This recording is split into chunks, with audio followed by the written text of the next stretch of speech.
Thank you so much for coming to this press conference, almost 24 hours after the CEO of Pfizer, Mr.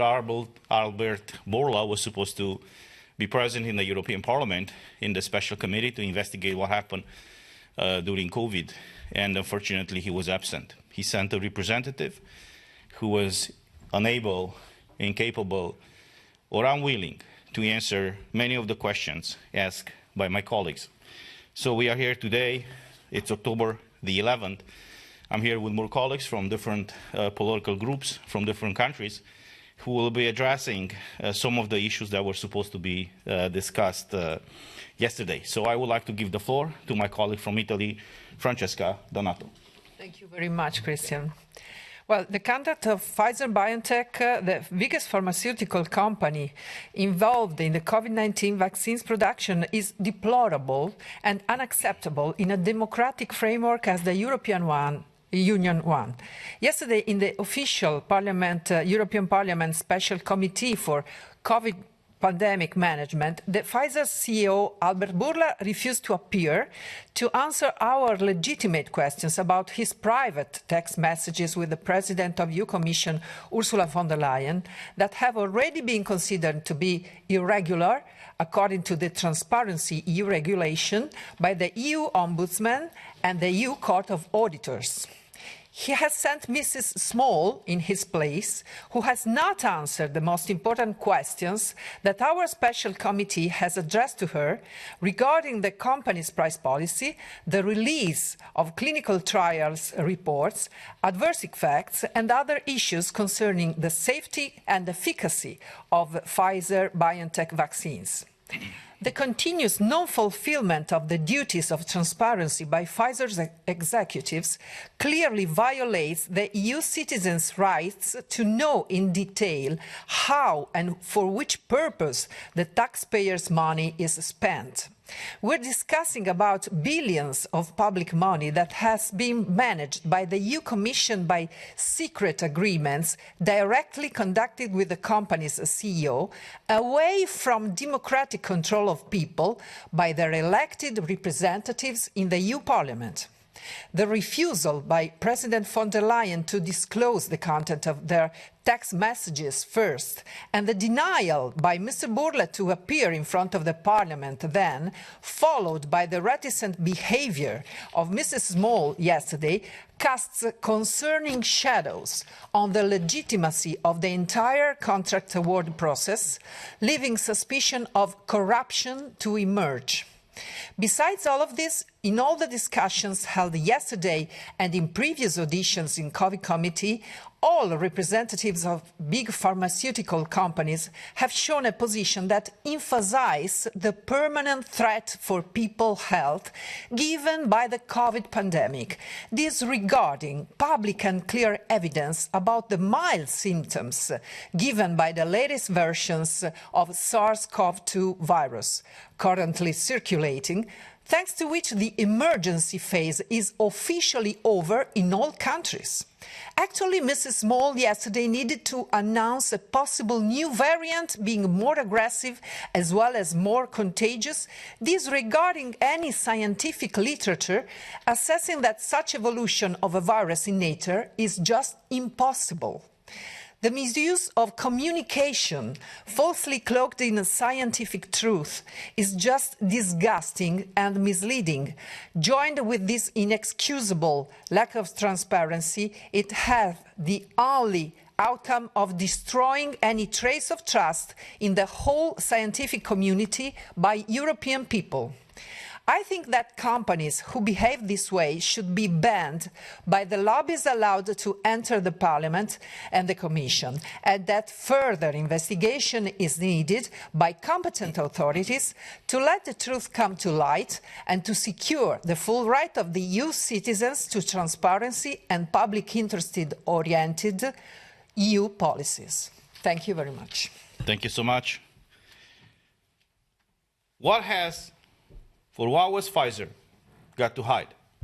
This is a question that we are all asking after we found out that the CEO of Pfizer, Albert Bourla, pulled out.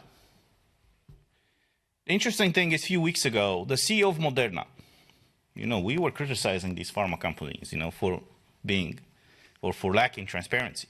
But at least the CEO of Moderna had the courage, I would say, to come and answer questions. Yeah, he did not answer all the questions that we asked, but at least he was present here and was faced with all these questions that all of my colleagues asked. So obviously, when we found out that the CEO of Pfizer decided not to come and answer questions, this is not an inquiry committee. So he was not bound by law to come, and, he was not on record, he was not facing any criminal punishments in case he's lying in front of this committee. But even in that case, he refused to come and answer some concrete and specific questions. Questions that I think all of us and all of you have. And the first question is, what exactly in these contracts? What are they hiding exactly? I mean, in the previous press conferences, I showed you some of the pages, from these contracts. This is how they were disclosed to us, and to the public, and to the press. Obviously, after some of us and some of the brave journalists asked, what are the contracts signed between the European Commission and these pharmaceutical companies? So this is how they disclose the contracts. Over 100 pages. Every contract with Pfizer, with Moderna, tens of pages of those contracts were blacked out. So yesterday when we asked, I was the one asking, and some of my colleagues asked, when are they going to fully release these contracts? The representative of Pfizer, who was sent to replace the CEO of Pfizer, said that they can't fully disclose these contracts because they have some commercial secrets over there, and they have to protect their interests. Now I'm asking you, what about the interests of our people? What about the interests of the Europeans whose money was spent, or wasted, I would say now, to buy these medical products that are not providing what they were marketed for? Because what we found out yesterday, when one of my colleagues asked if they tested, in this case Pfizer, if Pfizer tested, if their medical product is stopping the spread of the virus, we were shocked to find out yesterday that they haven't tested their vaccine to see if it's stopping the spread of the virus. So we are now more than a year after the green certificate, the digital green certificate was imposed in the European Union. People were forced to be vaccinated with the medical product in order to exercise their basic fundamental rights. And they were told, and we were told, we were voted against the green certificate, but many of our colleagues voted in favor of it because they believe what these companies have said, that if you get vaccinated, you will not be infected, and you will not spread the virus. They even ran a campaign and said, get vaccinated in order to keep your grandmother and your parents healthy. And we find out now, after more than a year, that when they requested the special marketing authorization, they haven't tested the vaccine to see if it's stopping the spread of the virus. So I'm asking again, and we are asking again, what are they going to hide? What do they hide exactly? Why aren't they transparent with their medical product? We heard yesterday, I was shocked. Because Pfizer used this opportunity just to do a PR campaign and even lecture us, why are we asking this and not asking that? Who are they to question us? What kind of questions do we ask? We are elected by the people for the people, not they. And they are supposed to answer all these questions, which they have not. There's another issue right now raised all across Europe. The excess mortality rate. In the month of July 2020, according to Eurostat, in the month of July, the excess mortality rate all across European Union went up 16% more than the average of 2016 and 2019. Now, if you look on the map here, this is released by the Eurostat. It's not from us. If you look on this map, you will see that the countries with the highest vaccination rate have right now the highest mortality rate. So obviously we asked, is there a connection between being vaccinated and having a higher mortality rate? Everybody's avoiding answering this, I would say, logical question. There's another issue. A year ago, I requested Emma to submit some details and data to me because I wanted to have an informed decision, I would say, when I voted in favor or against the green certificate. And one of the questions that I asked Emma is to send me all the trials, the tests, the clinical trials that all these medical companies had done, either in animals or in humans, before they requested the marketing authorization. So in the case of Pfizer, here's something interesting. Commodity. When they submitted the information and the clinical trials to Pfizer, here's all the tests that they submitted along with their request. They submitted a clinical trial that started in January 14th, 2020. I asked yesterday the representative of Pfizer and she declined to answer. How is it possible that we, the world, found out in December of 2019 that there is a COVID, or coronavirus as it's called, in China, December of 2019. On January the 11th, the Chinese government released the DNA data, or a segment of it, to the public, and 3 days later, Pfizer already started the tests for this vaccine. How is that possible? She did not answer. In the case of Moderna, and I've asked the CEO of Moderna 2-3 weeks ago when he was here, they submitted trials since 2017. So I'm restating the question, how is it possible that when we found out in the fall of December, winter of 2019 about this virus, they submitted tests of their vaccines years before we found out about the virus? And I'm still asking that question now. How is that possible? So these are the legit questions that we all asked, and that people are asking us. And unfortunately, they are declining to answer. So these were the main topics, I would say, that we tried to clarify yesterday. And unfortunately, the Pfizer representative, as Moderna representative, declined to answer. We will keep pushing to clarify these facts, and nevertheless, to make sure that the European Commission is going to fully release the content of these contracts. Thank you. And I would like to give the floor now to my colleague Virginie Joron from France.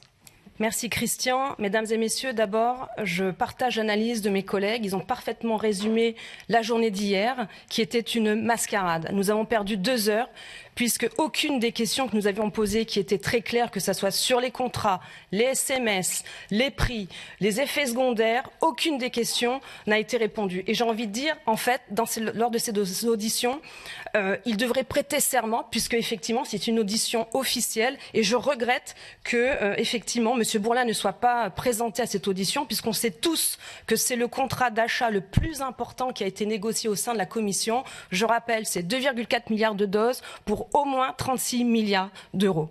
Donc, avec tous ces faits, j'ai interrogé un cabinet d'avocats en France pour savoir ce que nous pouvions faire. Puisque manifestement, grâce à ce rapport de la Cour des comptes de l'Union européenne qui vient d'être publié, nous avons 35 pages de critiques, de demandes, de manque de transparence. Et la page 33 est très claire, où ils indiquent que des négociations préliminaires ont été faites par Madame van der Leyen et qu'à ce titre, elle a manqué de professionnalisme. Donc un signalement de fait de suspicion de corruption passive commis par Madame van der Leyen, qui porte atteinte aux intérêts financiers de l'Union européenne, va être fait. Je demande aussi à être reçue par la procureure européenne en chef et via mon cabinet d'avocats, qui est donc Laura Codruta-Covesi. Et j'invite aussi tous nos concitoyens qui nous regardent de faire la même chose, puisque un signalement est possible via ce site internet où en fait les intérêts financiers de l'Union européenne nous touchent tous. Donc voilà, pour résumer un petit peu la situation, je pense qu'aujourd'hui maintenant, vu le constat que nous avons tous vu hier, c'est qu'effectivement, ils viennent, ils ne répondent à rien et ils continuent à nous vendre leurs produits. Donc, il faut maintenant agir. Je vous remercie. Thank you so much. I would like to give the floor now to Silvia Liemer from Germany. Thank you very much. First of all, I couldn't agree more with my colleagues on what has already been said here. It is a scandal that Mr. Burla is shirking his duty to speak and answer questions after having made the deal of his life for Pfizer with unsuspicious citizens. Citizens who believed the often groundless promises of the so-called 95% effectiveness and the absolute safety of the vaccine. And not only did they pay billions of euros in taxpayers' money for it, quite a few of them also paid for these promises with the loss of their personal well-being. So it was more than obvious for me to ask for the approval data for the vaccination, especially since the mRNA vaccines have now received full market authorization in the EU, which is completely incomprehensible and unacceptable to me. This at a time when even the media mainstream can no longer conceal the sometimes life-threatening or even fatal side effects. The committee meeting yesterday and the so-called answers to my questions have been an impertinence that cannot be surpassed. Mrs. Small, representing Mr. Burla, either pretended to be ignorant or was unwilling to address any of my questions. The EMA approval was made with reference to additional clinical trial data. Mrs. Small would not answer questions about what the data material was. A mandatory study on safety for pregnant women was quietly discontinued by Pfizer. Preliminary data from V-Safe, a program of the US authority CDC, seems to show a devastating rate of spontaneous abortions in pregnant women. Mrs. Small declined to comment. But an unnamed Pfizer official in the room responded that corona could cause complications in pregnant women. It is unbelievable for me in what ways people are trying to dodge my questions. There are even no clinical trial at all available for the adopted Omicron variant. Mrs. Small did not address this. Meanwhile, the Florida Health Department advises men up to the age of 39 not to get vaccinated because of the significant incidence of heart-related deaths. Mrs. Small has been silent on this as well. The pinnacle of the corona freak show for me was reached when they talked about real-world data. Real-world data means nothing else than in the absence of any suitable clinical study data, one pretends that the 900 million vaccine doses given in the EU are an adequate substitute. They are not. What's more, unsuspecting citizens who believed the promises of supposedly effective and safe vaccines were degraded to guinea pigs. And yes, this disinformation campaign must be addressed, but in a very different way from what an EU Commission imagines. Thank you. Thank you so much. I would like to give the floor now to my colleague Ivan Sinčić from Croatia.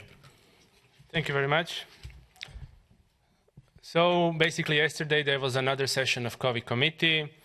Just like most of the sessions before, we couldn't get much answers. We had really good questions, but the other side, in this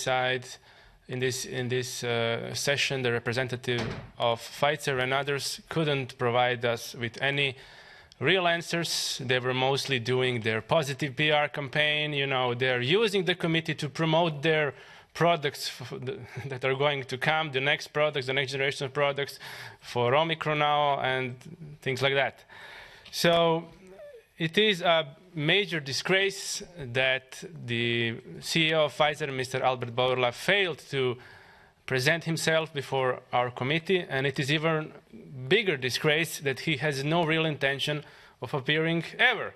Apparently, he only cares about the citizens' money and not about transparency, and basically answering some questions about his products and the conducting of his company, so and so.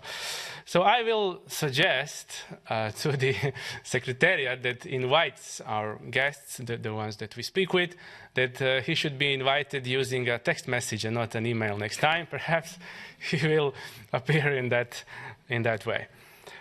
I come from Croatia, as my colleague Mr. Terhes said, and in Croatia we know how Pfizer does things. I will remind you of a huge scandal exactly 10 years ago when Pfizer was penalized for bribing Croatian doctors responsible for registration of medicines and for bribing doctors in Bioethics Commission in Croatia who were evaluating clinical trials. And in the end, Pfizer had to pay $60 million just for that. And of course, if we look at the company history, we will see a lot of lawsuits and a lot of fines being paid. For example, a few years before this case in Croatia, which was not limited just to Croatia, it was also in Bulgaria and some other countries. A few years before that, Pfizer had to pay $2.3 billion for false advertising. So when you have a company like that, using text messages to communicate with the head of the commission, then a concerned citizen must ask himself or herself, what is happening here? Is this a conflict of interest? Of course it is. And the conflict of interest is the first step towards corruption. So basically, we were discussing this text messages scandal some time ago, and we called upon President of the Commission, Ursula von der Leyen, to resign. And I will repeat my demand for her to resign, because this cannot be accepted in a democratic society. I'm also pleased that yesterday on our committee session, some attention was given on the very good assessment of 500 independent Canadian medical doctors and scientists who were proving how Pfizer manipulated their initial study from December 2020, which they used to get an approval. So they requested me to send it to them. I will gladly send it to them, and I hope they will not be dodging the answers anymore. After all of this is over, I am not sure Pfizer will be the biggest company, pharmaceutical company, but it will certainly remain a champion in escaping from answers to the public. Thank you. Thank you so much. And last but not least, my colleague, Christine Anderson from Germany. Yes, hello. Good morning from me too. So, yesterday's session of COVID committee showed yet again that EU Parliament is nothing but a gigantic show of democracy illusion to fool the peoples of Europe into thinking their interests were represented in Parliament. It is not, though. Not only do the invited panelists, such as representatives of pharmaceutical companies or ministers of health from the member states, not answer any of our questions. No, they continue to spread disinformation about the safety and efficacy of mRNA injections. They continue to lie about and downplay, outright deny the harmful effects of these injections. They continue to deny the people access to the contracts, and they continue to let Ursula von der Leyen get away with not disclosing the texts exchanged between her and Pfizer CEO, Mr. Bourla. In short, they continue to demonstrate their utter contempt for the peoples of EU. The chair of COVID committee, Ms. Kathleen van Bremt, Social Democrat in Belgium, does not run this committee to serve the people. She runs this committee to protect the interests of pharmaceutical companies, EU Commission, and governments of EU at the expense of the people. Yesterday, Mrs. van Bremt refused to put a point of order to a vote. This is a gross violation of the rules of procedure and demonstrates her disregard for democracy and the rights of the people. You might want to drop her a couple of lines to let her know that you will not tolerate your rights being violated by her or anyone else for that matter. I had raised this point of order to declare COVID committee incompetent to serve the best interest of the people and to expose their scheme for lack of authority to compel anyone to appear in front of committee and to answer any questions, thus opening a way to have a formal committee of inquiry set up. A formal committee of inquiry would give the people the means to get to the bottom of things and would put an end to their plot of stripping the people of freedom, democracy, and the rule of law. All of us here today, and many more, there is more MEPs by now, we will continue to fight for a committee of inquiry. But we need you to join us in this fight. We need your help to do it. So here's what you can do. Write to your MEPs, call their offices, and keep doing it. I mean, do it over and over and over again, literally clocking their phone lines. Get on their nerves. Demand a committee of inquiry. And keep doing it for as long as it takes. Do not stop until your demands are met. It is your right. Let them know that in a democracy, it is in fact you, the people, that are running the show. And if they fail to respect that, then let them know you will replace them. So please take charge, get involved. Don't let these anti-democrats get away with stripping you of your freedom, democracy, and the rule of law. Thank you. Thank you so much, Kristen. If there are any questions online? No? Thank you so much. Have a great day.